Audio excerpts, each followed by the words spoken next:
โอ้โหไม่ใช่เราแขวนต้องมาได้เล่นตอนไหนวันนี้คงเส้นทางแต่ว่าสังเกตได้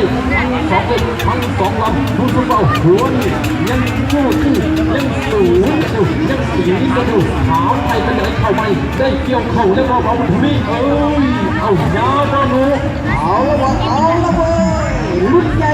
41ทหาร50 ฝ่ายระหว่างสาวสุวรรณรีจากญี่ปุ่นไปขบวนจับเร็วนะทุกท่าน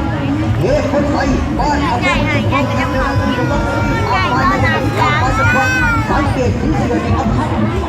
นั้นก็จะหาที่เก็บจังหวัดตาดูฟังนั้นสุวรรณรีอยู่น้ำมันไฟจะไหนดีเข้ามาเลยดีเข้ามาเฮ้คนไทยขับโคจากที่สุพรรณเอาไปเยอะด้วยนะคุณน้องเดี๋ยวนี้หัวเพื่อนอย่างเงี้ยทุกปีก็จะไปไหลตีถูกมาเฮ้คนไทยขับโคดูว่าจะไหนดีออกบ้างนี่มันติดกระหุ่นแต่ว่าสุวรรณรีจากที่บุญไปกระบวนการจะไหนที่ไอ้ว่าจังบ้าคนใจเราหวังโลกมันปักนี่นะบดนี่มันใส่คนใจนี่เอาแล้วแต่ชาวสวนนี่จะตีกันมาแข่งกันมานั่นก็คือใส่คนใจแข่งกันมาใส่คนใจแข่งกันมาชาวสวนนี่จะตีกันมาแข่งกันมาใส่คนใจวันนี้ต้องการจะดีแล้วมันตีกันมาสปีดขึ้นมาแล้วคนใจตีคนใจยิงเอาเพื่อนมาดิจอมเนี่ยคนใจ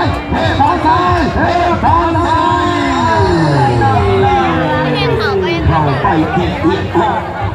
สุดท้ายสมกับเพ